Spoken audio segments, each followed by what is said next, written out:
Ya, oke guys, bagi sama gue ya karena data gak bisa bohong ya. Oke, hari ini Sabtu John tanggal kalau gua nggak salah sih 2 Juli ya.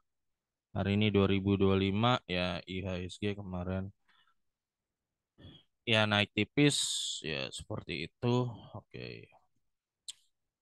Nah, gua pengen bahas hari ini yang lagi heboh John ya orang pada narik duit dari bank ya akibat jujur aja kebijakan blunder gitu ya. Kebijakan blunder ngebekuin rekening ya dengan daily judul. Kemarin gue nonton beberapa podcast ya. Nah, gue ketemu podcast satu ekonom dan akhirnya cukup masuk akal ya. Kenapa dibekukan gitu loh. Nah, nanti gue akan bahas kaitannya tuh bendera One Piece ya pada dikibarin gitu. Ya iyalah, gini loh, gue tidak dalam posisi mendukung maupun menolak juga gitu loh. Gue bisa memahami orang yang rekeningnya habis diblokir ya, duitnya banyak diblokir sih itu nggak bisa pakai. Abis itu marah dia pengen marah dia ngibarin bendera One Piece ya. Jadi gua mau ngomong apa habis gue bisa memahami itu gitu. Nah kemarin gua nonton podcast ya nggak kemarin sih 2 hari lalu. Tujuan sebenarnya apa sih rekening dorman ini dibekukan ya? Nah ini gua baca-baca kali ini beda John. Kalau dulu memang udah ada rekening dorman ya, tapi lu masih bisa transfer ke tuh rekening dan lu tinggal ke bank langsung aktif lagi seperti itu. Sekarang beda John, beda. Sekarang bank itu nggak bisa ngaktifin gitu loh. Yang bisa ngaktifin katanya cuma PPATK. Nah itu. Nah ini yang bikin masyarakat emosi gitu loh. Di bawah bikin emosi. Ya tujuannya kenapa? Katanya kan buat berantas judol atau apa macam-macam ya. Nah kalau judol, John, nggak mungkin yang diincar rekening dorman. Dorman begini nggak mungkin. Judol nggak mungkin. Terus katanya takut rekening ini gua udah dengar berapa podcast ya dan baca-baca ya. Terus kalau katanya takut ada pencucian uang di dorman itu justru ya mungkin ya.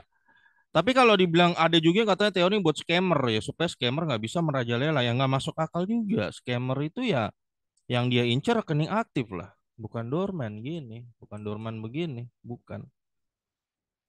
Ya. Nah, yang paling masuk akal, John, ya diduga nih ya, ini dugaan paling kuat. Ini ada kebijakan ekonomi yang bersifat penalti, ya, bukan bersifat insentif. Nah, ini nih, gua rasa kemungkinan besar tuh itu tujuannya ya. Tujuannya sebenarnya mungkin probably baik ya, ingin mendongkrak ekonomi gitu loh. Tapi caranya dengan model penalti, memberikan, maaf ya kasarnya memberikan ancaman.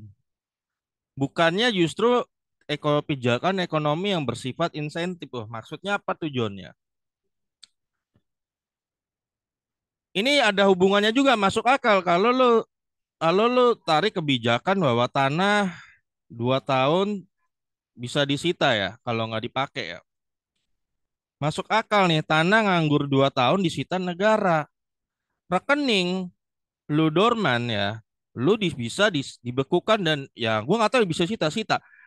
Nah definisi lu kena sita dibekukan rekening lah John ya. Kalau ini gue dengar ya udah dikonfirm berapa orang sih. Kalau tidak ada uang keluar dari rekening lo. Nah ini John, gue rasa bener sih. Kalau lo rekening lo cuman ada uang masuk, misalnya lu ini ada rekening nih, lu aktif sih tiap bulan masukin tapi lu nggak pernah tarik. Nah itu dianggap dorman loh. Dan ini yang termasuk katanya ya kategori bakal dibekukan. Berarti dia pengen yang atas tuh pengen ada rekening keluar. Nah ini John, jadi kuncinya menurut gua yang atas itu pengen orang nggak ngeluar ngumpetin duitnya tapi belanjain duitnya. Jadi sistemnya penalti. Ini sama kayak di Belanda ya John. Di Belanda ini gue nonton di podcast itu di Belanda itu ada kebijakan kalau lu nyimpen duit banyak, ada di angka tertentu yang sangat banyak, lu malah kena bunga negatif. Ya artinya lu malah disedot sama bank, dikasih penalti. Ya kalau lo nggak belanjain nih duit dalam jangka tertentu, lu malah endepin di bank. Misalnya batasnya 2 miliar gitu. Kalau rekening di atas 2 miliar lu nggak belanjain, nanti ya pokoknya duit lu makin berkurang, kena denda lah kayak gitu. Sehingga itu memancing orang-orang di Belanda supaya ngeluarin duitnya buat belanja. Nah, ini yang dimaksud kebijakan ekonomi sistemnya penalti. Tujuannya apa? Tujuannya pengen meningkatkan pertumbuhan ekonomi. Nah, ini yang kita bahas. Jadi gini, John, menurut gua ya, jujur aja ini lucu sih menurut gua ya. Jadi menurut gua yang di atas itu dia lagi stres. Kenapa? Kok daya beli lemah? Dia sendiri stres sama kebijakannya, tapi masih nggak mau ngaku. Poinnya kesalahannya, dia masih nggak mau merasa bahwa kesalahannya karena gua punya kebijakan gua nggak. Dia masih mau blaming salahnya itu di masyarakat. Ini nih gua kocak. Masyarakat kenapa sih lu kagak mau belanja gitu loh. Kenapa sih lu kagak mau pakai duit lo gitu loh. Ya, ngerti nggak? Padahal ya John, gini, gimana caranya orang bakal makin rajin buka usaha ya, ngeluarin duit di rekening bang. Kalau pajak lu aja segunung gitu loh ya. Pajak segunung, belum lagi oknum-oknum pajaknya yang malakinnya itu gila-gilaan. Ya, belum lagi pajak baru macam-macam. Belum lagi subsidi pada dicabutin. Ya, belum lagi UKT pendidikan naik. Nah, segala macam hal ini membuat masyarakat pengeluarannya bertambah, tambah mahal sehingga mereka ketika buka usaha, John, mau buka usaha, mereka lihat daya beli lemah loh. Kok gua habis pinjem dari Bank BRI, gue berharap dagangan gue laku, UMKM jadi malah sepi. Malah gue nombok bunga di bank. Gue dihitung-hitung bikin usaha malah rugi gitu loh. Nah, akhirnya banyak orang yang udah trauma buka usaha rugi. Akhirnya sisa duitnya yang dia masih punya dia nggak berani buka lagi, John. Dia simpenin di bank. Dia makan tabungan. Ya. Nah, menurut lo, John, salahnya di mana? Salah masyarakat apa salah kebijakan yang di atas? Kalau kata gue masalah kebijakan yang di atas. Nah, lucunya itu adalah ketika kebijakan yang bersifat negatif ini mematikan daya beli ini, masih nggak mau disadarin gitu, John, nggak mau diakuin, di blamingnya masih rakyat lah yang di blaming. Kenapa sih lu nggak mau belanja? Nah, nggak begitu. Akhirnya karena dia masih nggak mau ngaku bahwa kesalahan kebijakan gitu ya, dia blaming rakyat. Wah ini mah rakyatnya nggak mau belanja nih. Ah, gimana caranya kita bikin dia keluarin duit? Nah, kita kasih penalti. Gitu loh. Diduga kuat ke arah sini, John ya. Dikasih penalti. Kalau tidak ada rekening keluar, rekening lo tidak ada keluar dipakai terbukti pakai belanja dalam 3 bulan gitu ya, lo bakal dibekukan. Tujuannya apa? Supaya lo rame-rame keluarin duit, supaya terjadi aktivitas ekonomi. Menurut lo itu solusi nggak, John? Gue nanya dulu sih ya. Menurut lo itu solusi nggak? Kalau kata gue sih enggak ya. Kalau kata gue di mana-mana itu Joni ya, kalau pengen duit keluar, bikinlah kebijakan ekonomi yang bersifat insentif. Ya, insentif. Oh, insentif tapi gimana tuh Joni ya? Lu turunkan pajak UMKM ya, misalnya dari 0,5 lu turun jadi 0,1%. Oh, ini insentif ya. Turunkan PPN dari sekarang udah 12 apa 11 ya, 12 misalnya ke 9%. Ya, ini namanya insentif, Joni. Ya berbagai macam atau gratis kah? Oke, nggak usah gratis lah. PKB potong 50% pajak kendaraan bermotor, potong 50% diskon. Ya, terus PBB potong 50, nggak usah ngomong gratis dulu dah, potong 50% ya. Oh, subsidi BBM dinaikkan. Ya, dinaikkan ya. Jadi Pertalite jadi yang tadinya sekarang 10 ya. Oh, jadi 8.000. Nah, nah ini contoh kebijakan yang bersifat insentif. Ya, insentif. Nah, ketika orang kebijakan sifat insentif gini, wah daya beli kuat. Ya orang punya banyak duit lebih dong. Punya duit lebih dong. Misalnya si A nih, dia bayar PKB 4 juta. Lu kasih diskon jadi tinggal 2 juta. Dia ada 2 juta sisa kan? 2 juta sisa dia buat belanja rame-rame. Wih, misalnya dia buat belanja bakso, makan bakso jadi lebih sering seperti itu kan. Wih, tukang bakso merasa loh kok baksonya gue jadi lebih rame ya. Oh ya udah deh gue buka cabang baru deh, gue pinjem Bang BRI ya, dia pinjem Bang BRI. Oh terus dia cerita sama temennya, dagang bakso enak loh, rame cepet loh. Oh iya ya, dia keluarin tabungan dia buka juga bakso di sana. Ih rame bener ya. Nah itu Joni, jadi lo kasih insentif dulu dengan sendirinya, masyarakat keluarin duit. Bukannya kita, maaf ya, gue jujur aja, bukannya kita apa ya istilah kata gue ya, keras kepala, terus terus naikin pajak ya. Terus ketika daya beli jatuh, dia nyalain rakyat gitu loh. Lu nyalain rakyat, lu kenapa ngumpetin duit gitu loh ya. Kenapa lu ngumpetin duitnya? Akhirnya lu kasih kebijakan penalti. Ketika lu kasih kebijakan penalti, ya baik tanah lu bisa sita maupun rekening ya lu bisa bekukan. Apa yang terjadi, oh Joni, ya hari ini lihat di berita pada money rush, tarik uang dari bank. Ya itulah kebijakan yang dari dulu udah dikritik banyak orang, Joni, jangan begitu modelnya. Ya udahlah, capek Jon jelasin. Ya udah gitu aja sih. Ya, itu aja Jon sebenarnya. Sekarang orang malah pada tarik uang kan dari bank ya, nanti bank nggak tahu nanti bisa krisis likuiditas ya, malah bisa berpotensi krisis kayak 98 ya. Kalau nggak makin parah ya, semoga sih nggak makin parah gitu ya. Nah yang atas jangan diem-diem aja gitu loh, langsung redam dong. Ya itulah, lucu sih gua. Ada kebijakan sifatnya penalti. Nah, menurut gua tujuannya ke situ. Mungkin motivasinya baik supaya pertumbuhan ekonomi, tapi caranya itu nggak lah. Caranya tuh terserah sih, caranya sih nggak begitu.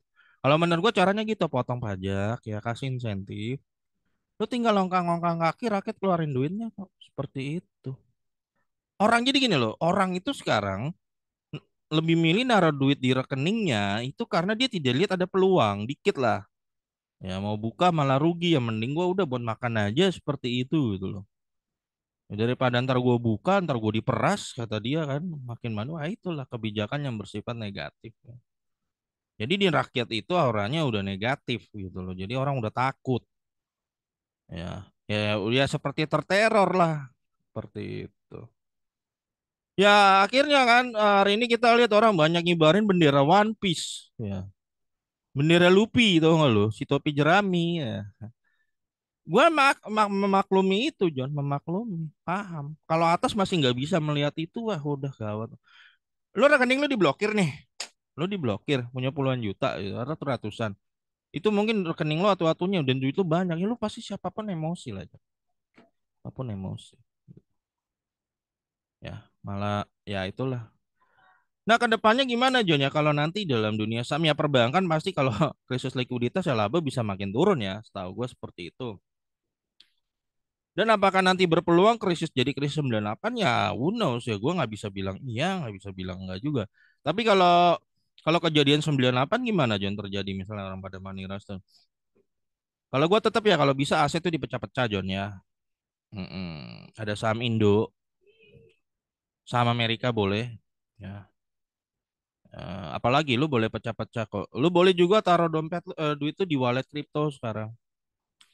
Oke, kejadian ini membuka mata banyak orang, John. Membuka mata banyak orang hari ini, John, bahwa ternyata duit gua bisa dibekukan secara sepihak oleh pemerintah. Gua yakin ya, John, setelah lu merasakan duit lu dibekukan secara sepihak pemerintah, gue yakin lu udah mulai berpikir, di mana ya tempat nyimpen duit ya?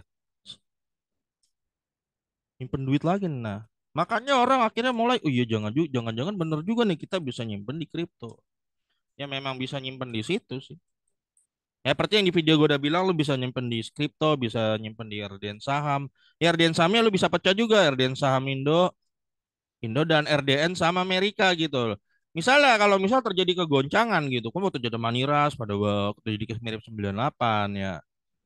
Menurut gua sih lu masih harus tetap di saham ya, menurut gua. Ya kalau lu nggak sempat cut loss ya tetap aja di saham. Tapi kalau bisa dipecah juga, ada RDN saham Indo dan Amerika gitu. Jadi kalau Indonya kenapa-napa, duit lo di saham Amerika tetap aman ya. Tapi saham Indo ya membuktikan ya biasanya jangan ketika jadi krisis besar seperti 98, BI pasti akan turun tangan dan cetak uang gede-gedean.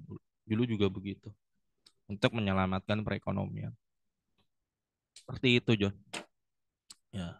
Dan akhirnya membuka mata orang juga bahwa penting juga nih kita nih ya, mulai punya wallet kripto gitu loh ya. Buat sarana diversifikasi. Lu misalnya punya, misalnya Joni, lu punya 200 juta. Ini kan konyol ya. Lu tabung di bank gitu, di bank itu. Rekening lu dianggap dorman itu, dibekukan. Gondok nggak lu?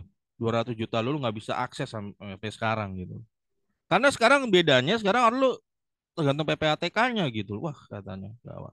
Nah, lebih baik 200 juta ini lo pecah-pecah. Misalnya, wah di Bank Indo, misalnya nih ya, nih gue contohin aja. Ya udahlah, gue cash ya 50 juta di Bank Indo.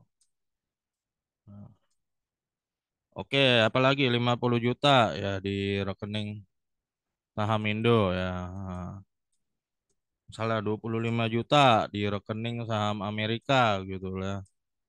Ya, apalagi 25 juta mungkin di eh ya kripto gitu ya.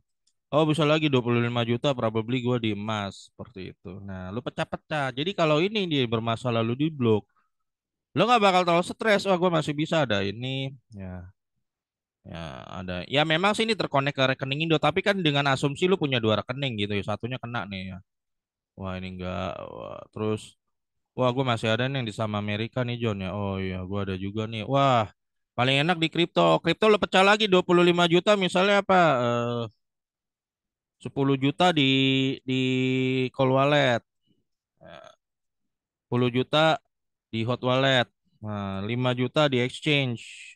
Ya, atau mungkin juga 5 juta di exchange lokal ya. Ini 5 juta di hot wallet. Ya, atau terus 5 juta lagi gua taruh di exchange luar. Nah, lu pecah-pecah. Nah, jadi orang tuh mulai terbuka, John. Ternyata duit gua bisa diblokir secara sepihak oleh pemerintah. Nah, siapin aja sih seperti itu. Ya itu ya John, gue 1 tahun ini ya, gue ngomong pakai bahasa baik-baik ya John. Jadi bukan dalam arti gue mau menyinyir, bukan juga gitu. Lu ingat gak waktu awal tahun itu kebijakan tuh tiba-tiba kayak seperti kritikan dari berapa orang tidak melibatkan teknokrat. Maaf ya rejim yang sekarang itu langsung aja gebrer gitu loh ya. Contoh ketika gas 3 kilo kemarin tiba-tiba, ingat gak yang di bulan-bulan Februari itu gas 3 apa Januari Februari ya. Tiba-tiba nggak boleh beli. Wah, tiba-tiba rakyat panik. Ngantri gitu loh. Ngantri sampai ada yang meninggal gitu. Nah, ini juga tiba-tiba orang pada diblokir rekeningnya. Bikin panik gitu loh. Jadi gaya-gaya komunikasinya itu ya kayak begitu, John. Mengkhawatirkan seperti itu. Ya. Nah, itulah John. Ya, semoga gua ya nggak bisa salah ya. Memang nggak bisa menyalahkan orang tiba-tiba ngibarin bendera One Piece. Gue tidak mendukung, tapi gue juga tidak dalam konteks maksudnya gue memahami gitu. Nah, ntar kalau gue dibilang mendukung nanti gue makar lagi. Enggak, gue nggak mau bilang gitu ya. Tapi gue tidak bisa bilang juga. Gue memahami gitu loh. Orang ibarat bendera One Piece itu kenapa? Seperti itu loh. Jon. Ya gitu aja lah Jonnya. Aneh-aneh. Ya.